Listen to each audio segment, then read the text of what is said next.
Students that take these courses are also employees. Employees work for organizations. Where do you got this particular skill set? How were you able to do this thing? Oh, let me refer you to this guy. He knows how to do XYZ. So that is the principle. That's the business model. Create the course. The course represents who I am, my skill set that I'm able to do, and it filters right back to me on a one-on-one basis with people from organizations reaching out to me to say we need you to do this based on the fact that you are able to demonstrate it in this course and to provide Mhm. people resources to do and to work within our organizations. So that's my I would say model of business.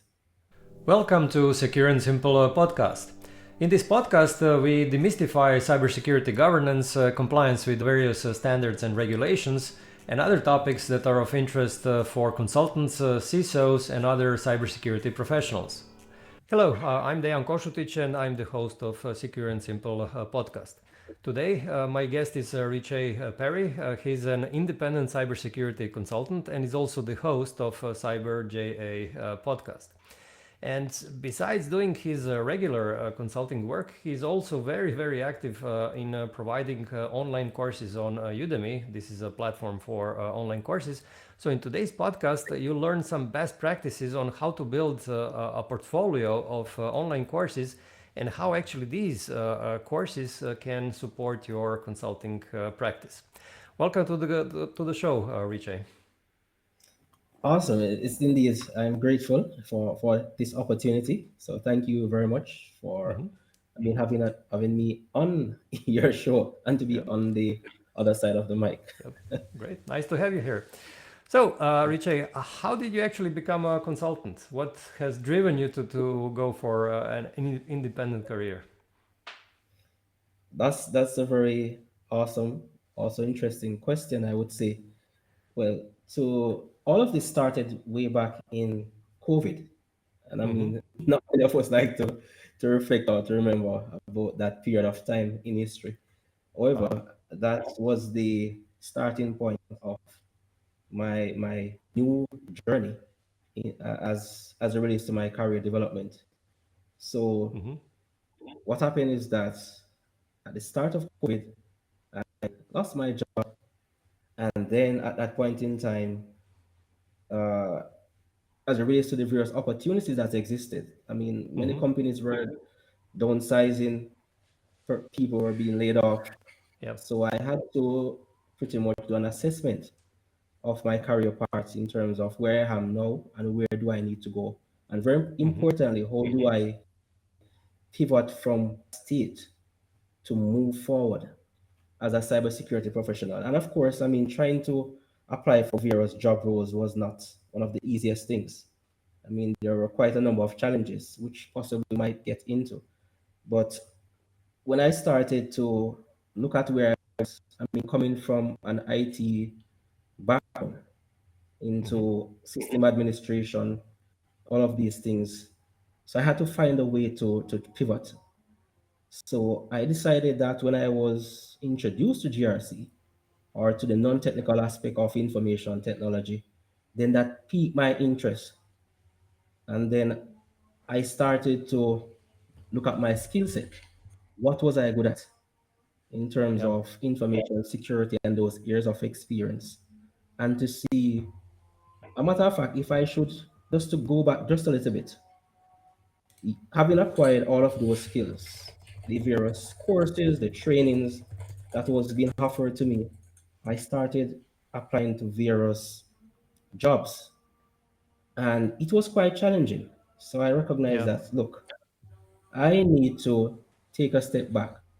What was I really good at? How can I be valuable to the marketplace? How can I use my skills to um, offer and to meet the demands of what was really happening instead of seeking employment? There are Yeah. skills people reaching out to me on LinkedIn, on these various platforms, and then I say, let me start packaging my skills, packaging my experiences to offer back to the marketplace. And that was where my journey started in terms of consulting. Mm-hmm. No, it's very interesting. And did you find difficult actually to switch, let's say, from this technical background into consulting background where you focus on governance? So was it difficult, and how did you, let's say, make this switch from, let's say, pure technical to, let's say, something that is more organizational? I would say it somewhat started in my last job role, being an information security manager. At that point in Mm-hmm. time, I know had to be doing a mix of technical and non-technical, meaning that I was now being involved in a lot of uh, management meetings, Mm-hmm. board level meetings. So I recognize that speaking and rambling about servers and firewalls and all these things was not enough at that point in time. I had to take myself a little bit higher in terms of how do I build myself as a professional. So it was not what made it easy is the fact that I was no longer in an environment Mm-hmm. that I was dealing with these various devices, people, all of these things. I was at home. So being at home, not having access to all the fun stuff or the tools, as they would say, it's made an easy transition to move from all of the tech stuff to more non-technical aspect of things. And of course, having that connection, that network with other professionals in the industry, starting to speak that language, having that interaction with others, then it made it more easier to make that switch, bringing that technical experience and being able to apply those understanding to a more non-technical level in terms of Mm-hmm. GRC risk management, and the list goes on. Yeah, yeah. I feel that lots of people have this, I would say, problem of switching from technical towards organizational. Now, let's switch to this topic of Udemy. So, how did you actually select? I mean, in the first place, how did you decide to start with these online courses? What's kind of triggered you to go in this online courses world? Well, that's also very interesting. The fun fact is that for possibly maybe prior to uh, the pandemic, I was always an avid learner, always continuously learning, developing.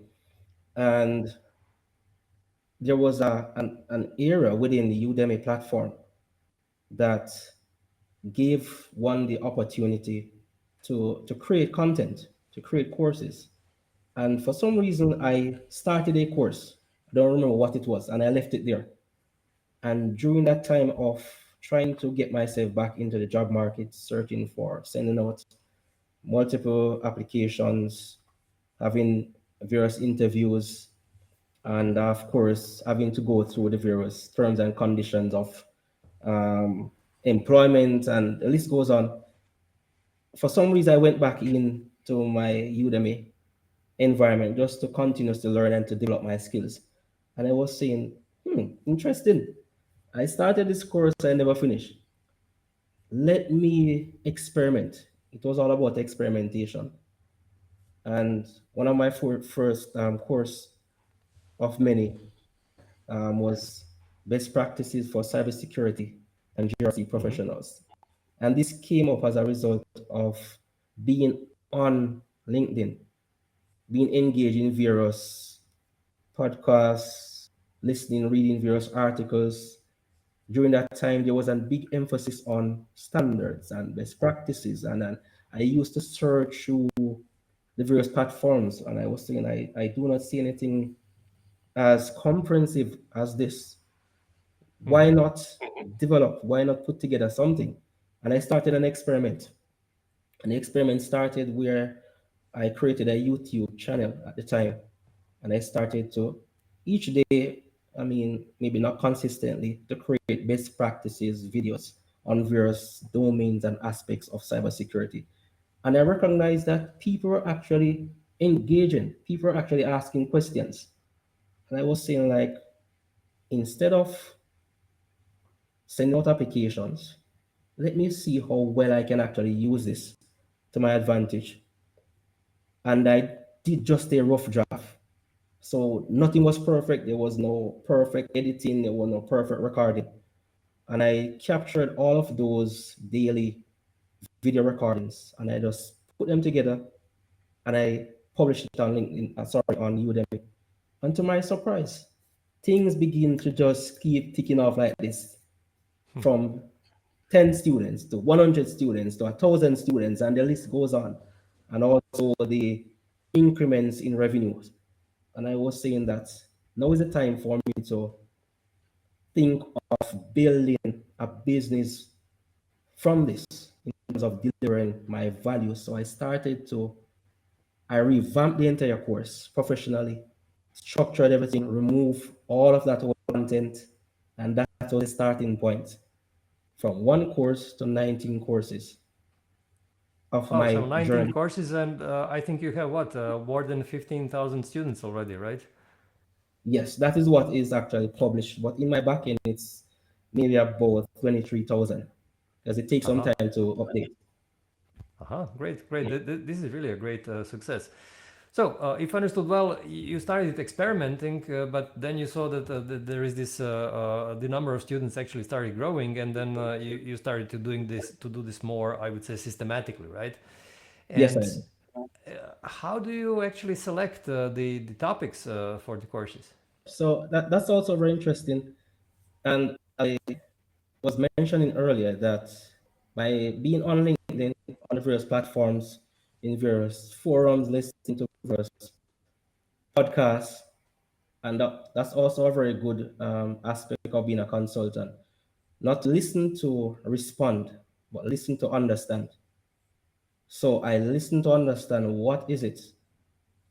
Look at the various posts that people are posting about, the various challenges that people were actually posting about.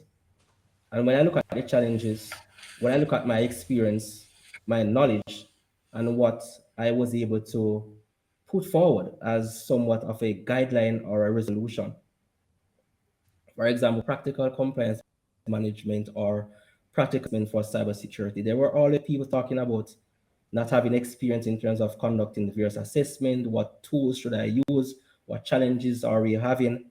And based on my experience, based on using various tools, I said, let me, based on this, then I develop my course content based on these various, topics. So each of these courses are not just topics that I grab out of thin air, as they would say, but it is in response to the questions, the challenges, the conversations that I hear and I see happening within the marketplace and what businesses are actually asking for from professionals, then I'm able to develop content that aligns with business. So by doing, for example, one of these courses, you should be able to get a some amount of skills that you can easily add to your resume or build experience by using these courses immediately to say that I am able to do X, Y, Z as a result of doing this.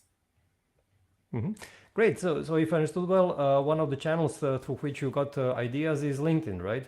So Yes. did you what follow the discussions in LinkedIn groups, or how did you actually get this information? Well, not well. I'm a part of many. LinkedIn groups. But I would not say any one particular. It's just a matter of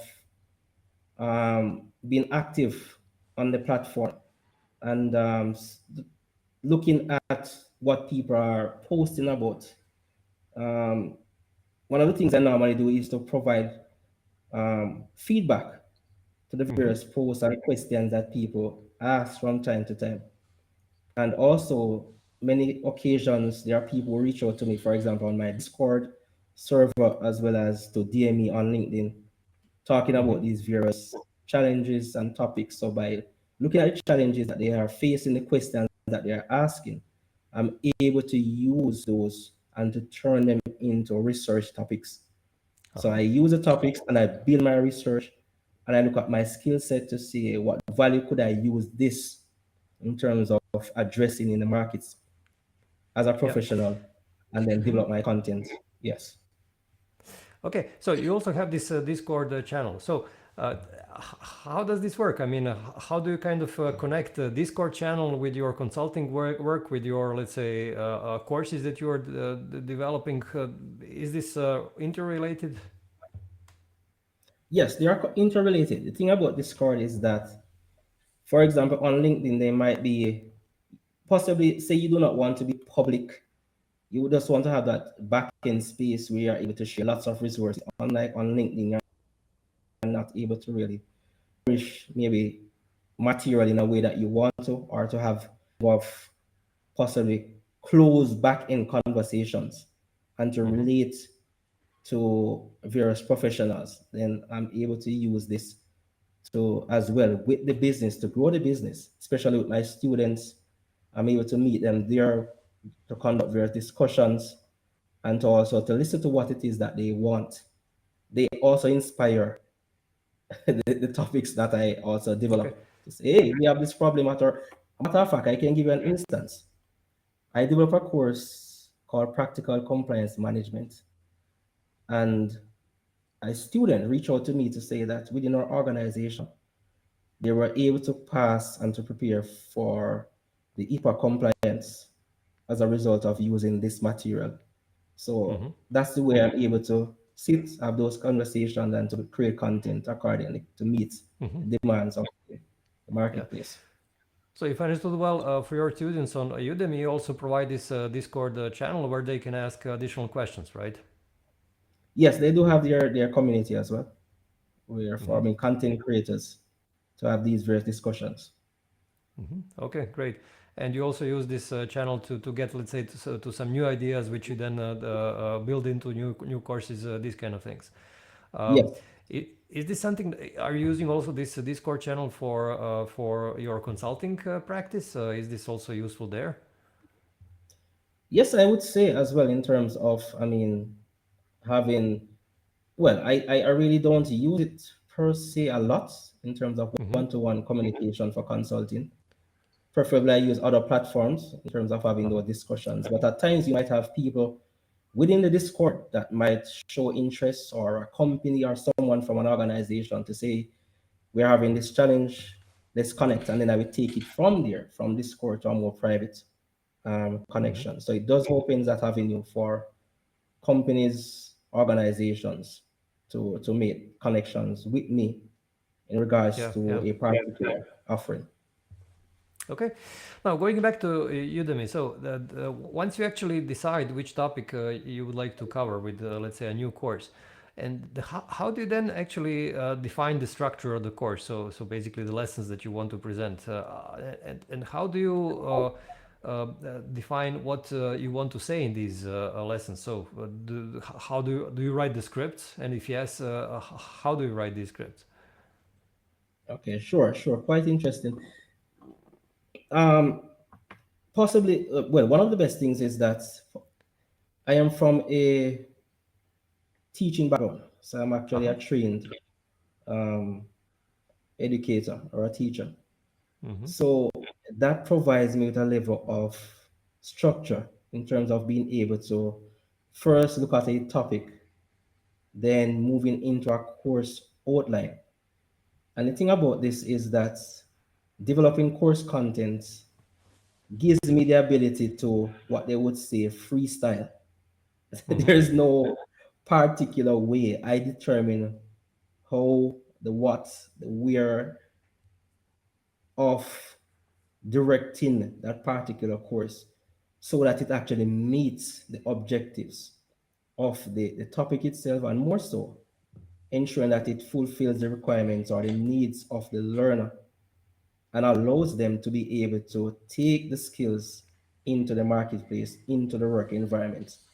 So that's one of my main guidelines. Taking the Mm-hmm. topic, developing a description, developing various topics, and then conducting research to see what actually makes sense.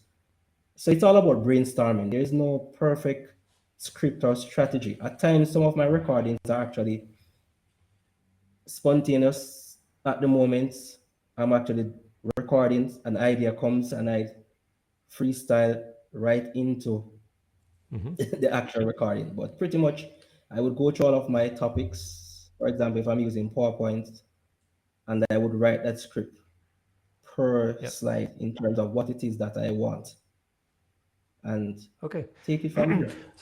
So, are you writing scripts, full scripts for your lessons, or are you just presenting out of your head? So, what is typically the best approach in your opinion? I do write a lot of scripts um, just for structure, Mm-hmm. consistency, clarity, content, just to ensure that I'm Mm-hmm. actually on point in terms of meeting objectives. Because the thing is that if you are not skilled enough and you try to go freestyle, you might go off tangent and missing the overall the overall gist or focus of the course. So you never ever want to do that.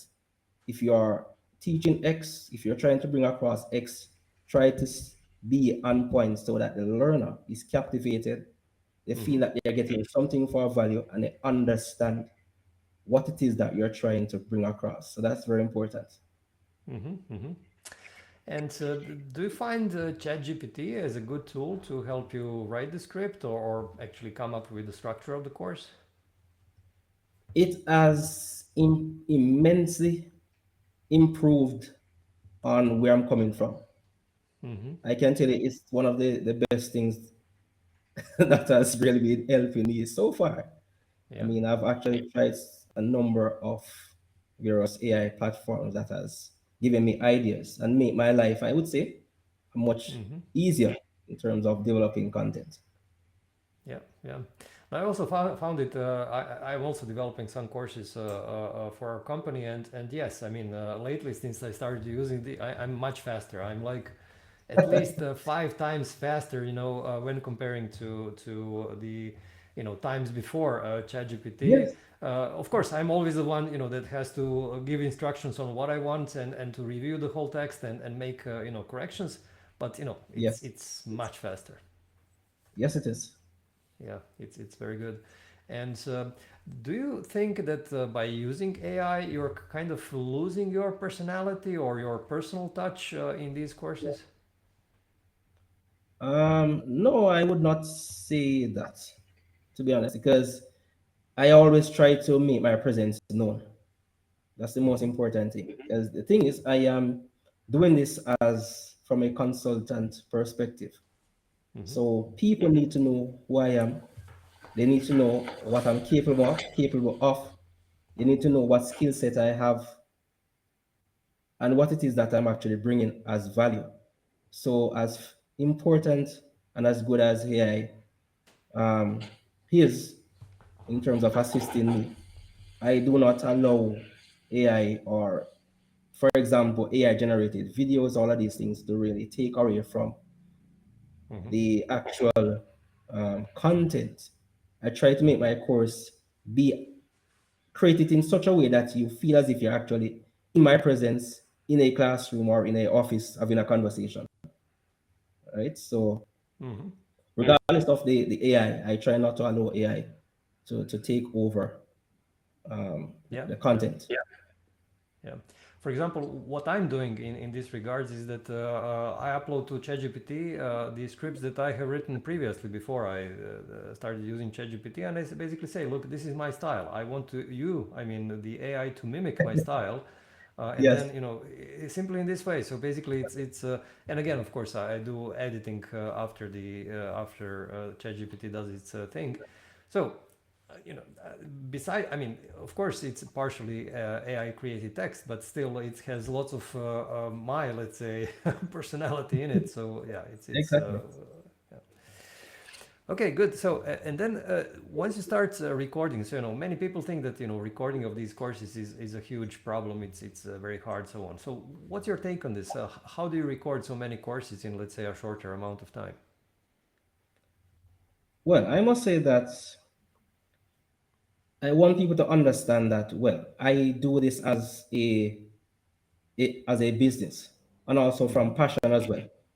So I take it very seriously in terms of delivering quality. I mean, at the get-go, it was not as uh, quality as serious as it was in comparison to now. So Um, I I I actually lost my chain of thought. I mean, can you repeat Well, that but question for me? so Sorry about that. how do you record? I mean, do you like Oh sit in yeah. front of your computer and simply turn the Oh camera yes. on, or do you have some kind of a studio, or what do you Okay, do? sure. Okay, sure. So all of my recordings are actually done. There's no, I mean, just as though you and I have in this conversation, I Mm-hmm. have no particular studio. I have no advanced equipment, although I wish I had at times in terms of certain features that I would love, but I really don't allow that to take away from what I am doing. Mm-hmm. So I pretty much use, I mean, simple applications, whether it be PowerPoints. I mean, trying to have a good microphone for sure. All the key things on LinkedIn or for any course has to do with your audio clarity. In Mm-hmm. many cases, people really don't need to really see your face, right? So what I normally do in many instances is to, for example, at the start of my course, I might do a visual recording of me. At a Mm-hmm. particular midway in the course, I might show or I create just a snippet at a section where I'm actually speaking and demonstrating, Mm-hmm. but ensuring that you have good clarity, good audio, even to speak at a slower pace or speed, knowing that not everyone speaks English, so you try to be as clear as possible. So there are no advanced, I mean, equipment Mm-hmm. as people might think. So Yeah, yeah. No, that's actually very good. I mean, because you can really, start with this business on the technical end without a big investment. You use basically what you're using for a regular, I don't know, Zoom or Teams call, right? yeah, that's the thing. That's very important. Always Mm-hmm. try to start, I mean, with what you have before you try to get advanced. Mm-hmm. Okay, and how do you then edit these videos? I mean, do you have to edit them in some specific way to be, I don't know, that they're appropriate for Udemy, or how does this work? Well, as it relates to editing, for sure, there are certain standards in terms of your resolutions, your definitions. They Mm-hmm. use a lot of high definitions. So, I mean, Canva is a go-to, right? And this is not Mm-hmm. just about any promotional, right? That's just me just Yeah. telling you the things that I use.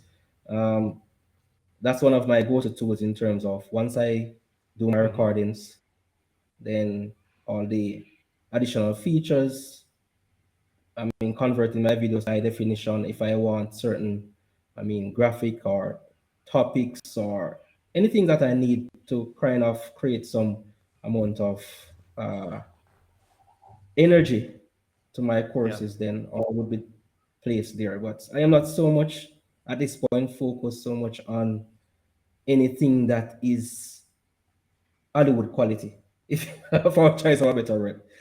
Mm-hmm. So I am more about delivering the content and ensuring that you get the value for money and being Yeah. able to use that skill applicably in the real world. That's my main focus.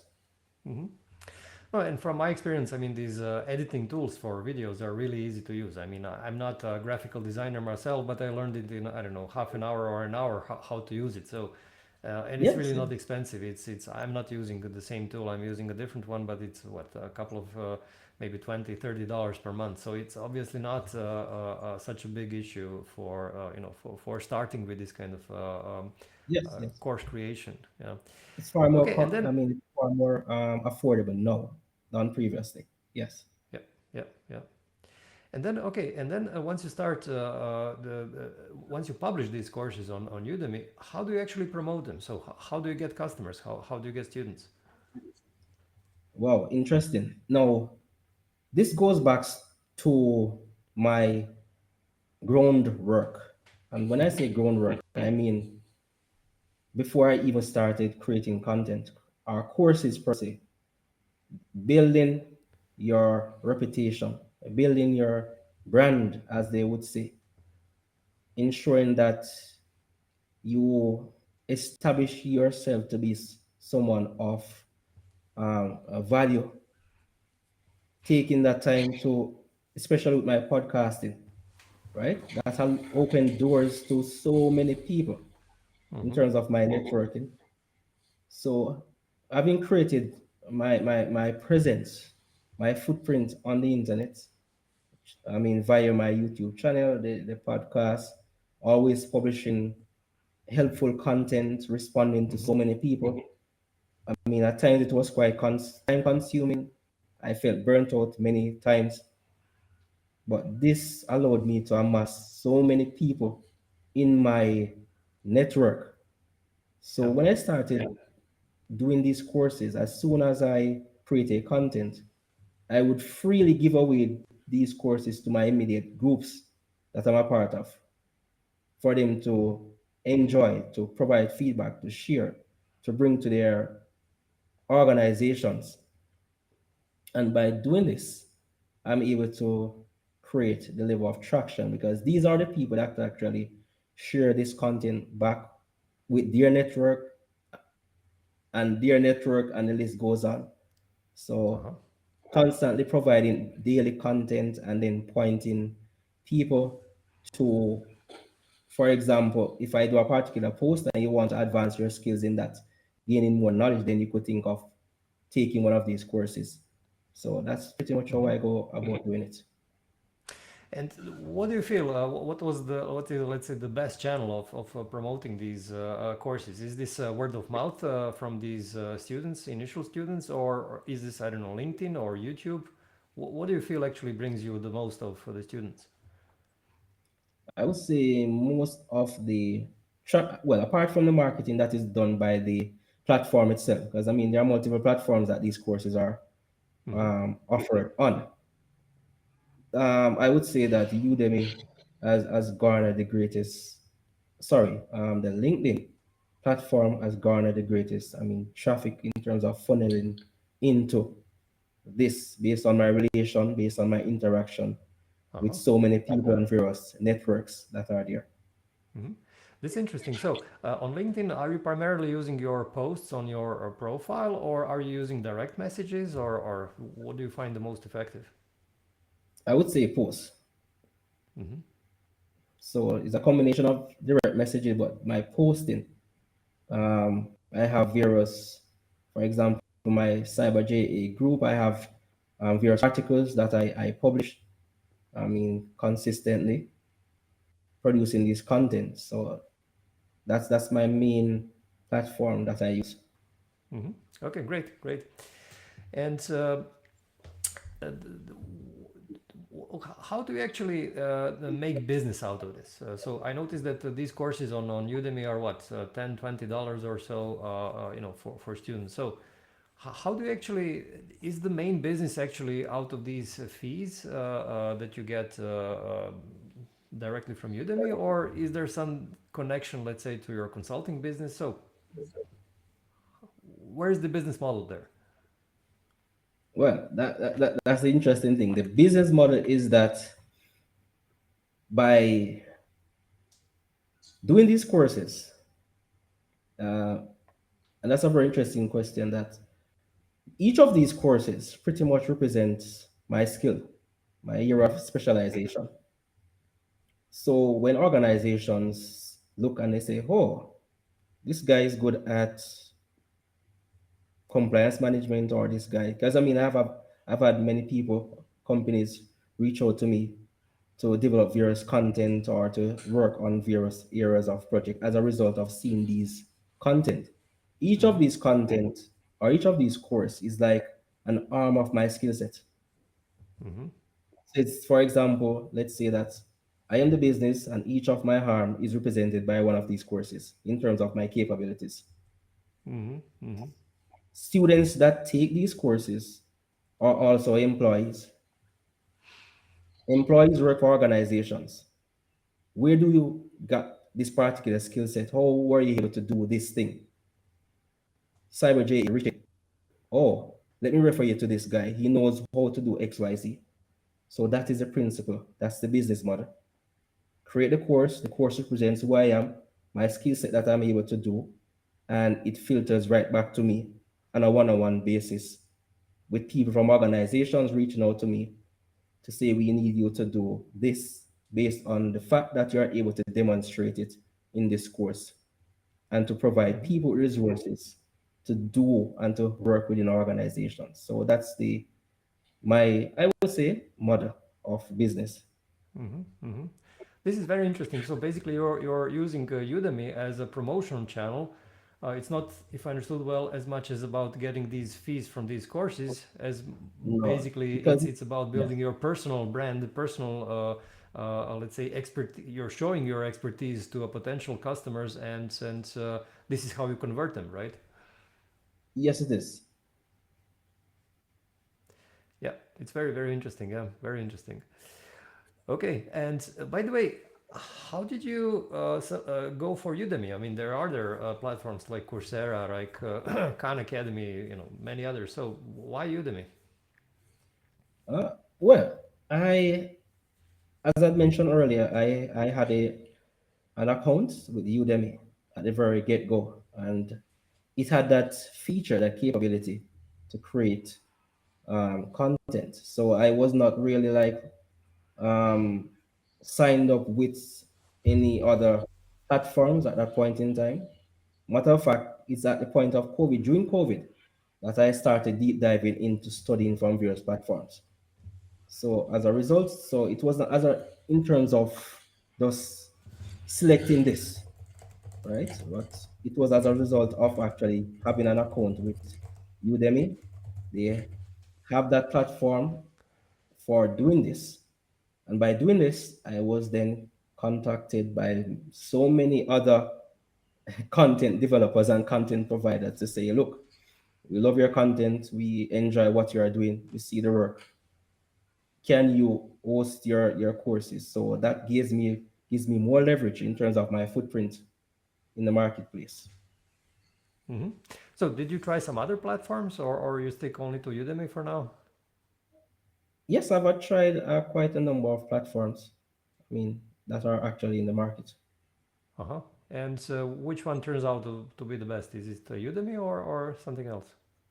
Udemy always is at the top of the list Ah, okay, in terms great. of their affiliations, in terms of their footprint in the market, and yes, hmm Okay, and how do you see actually this market for online courses, online training in, let's say, next 5 to 10 years? So, what do you think? In which direction will this whole, let's say, industry develop?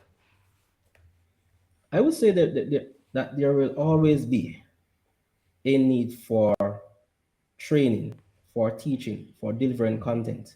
But the fact is that despite the advancement of AI needs to get data from somewhere to train. Someone has to train AI models, whether they are, well, autonomous or whatever they want to say in terms of agentless. There has to be hmm something to feed into. There has to be somewhere that these models actually get information from, which boils back down to the human element.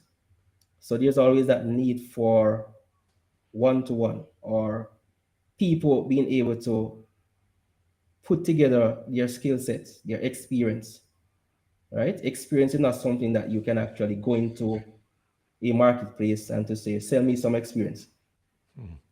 So you always have unique skill set, unique experiences that needs to be showcased or to be marketed or to be demonstrated in any particular way possible. So there will always be a market for content creation. hmm So you don't think that AI will replace course instructors? It might reduce it might reduce the physical element in courses, in that people can easily put a few scripts in an AI, and AI will just turn that into whatever you want to deliver that content. But at the end of the day, you need somebody. I have tested quite a number of AI platforms. You need that element to structure the courses the way that you want it, because AI will always design something based on hmm the parameters that exist. But the way that you want it, how you want it to be delivered, and what the value that you want any user to get, AI can never assume that. That's an Yeah, emotional experience that AI can never achieve in terms of giving back. yeah. not only emotional. I think it's also about the insight that you have as an expert that AI Yes, simply doesn't have because AI is, I mean, trained on a publicly available data, right? So it doesn't have all the expert insight that you that's have. it. And then when you add this expert insight into the whole thing, then you basically this is something that AI cannot simply copy. Definitely not. Yeah, I've actually tried a number of experiments that at times it's like you want to use your keyboard to like you could physically hold on to AI and just and use a keyboard to give it a few slaps here and there, just to show you the fact that I mean AI will never be able to be and to do as humans do the way we want to. yeah. Yeah, and there is also another aspect that I think that humans will actually have an advantage over AI in terms of training, and this is really in presenting yourself as an instructor. Because if there is a student that needs to let's say go through the course of I don't know a couple of days, so let's say 10, 20, 50 hours, it's natural to watch another person presenting the course material, right? If this was some Yeah, kind of an AI generated character or the something that is obviously not a human, then it would be much harder for students to follow this kind of course. So I think yeah, humans from this inside point of view, but also from the simply being a human, it's easier to learn from another human rather than a virtual, let's say, character or something. sure. Yeah. Okay, good. So, from basically, if we can just switch a little bit the topic towards skill sets. So, what do you think? What kind of skill sets do you think are necessary for being a successful consultant? So, if you want to be a successful consultant, what do you need to learn? Wow, that's also very I mean interesting, a very interesting question. What do you need to learn? Um, it depends on your passion, your drive, your background, where you're coming from, and where do you want to go in terms of the niche that you're looking for. So depending on where it is that you want to go in the market, I mean, cybersecurity space is so wide. There are so many domains. Depending on where you want to go, then I would say align your skills there. Acquire the knowledge accordingly. Connect with people who actually um, have those levels of experience. Try to learn as much as you can, whether via certifications, whether via free material, whatever you can actually get your hands on. Um, Keep learning. I mean, just to develop your ability to be a subject matter expert in those areas, to be able to identify your niche. So, I mean, developing your skills is all about consistent learning. I mean, keeping up Hmm. to date with the various trends in your niche, and that's how I go about doing it in terms of try to have that tunnel vision at the same time being abreast, being aware of all that is happening, but trying to focus on what it is that I really want to give back and I build my skill set in that area. So there's no specific or uh, I would say magic bullet Hmm. method as it Yeah. relates to acquiring skill sets. Okay, but is it enough really for a consultant to let's say train him or herself only with regards to cybersecurity, or are there also some other skills like communication skills, like marketing skills, technical skills? So, what do you need? I mean, what do you think? In which kind of areas should consultants get education about?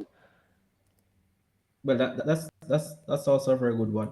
So definitely for sure at this point, then as I've done quite a number of articles and I mean podcasts speaking about communication, building relationships. Those are fundamental principles.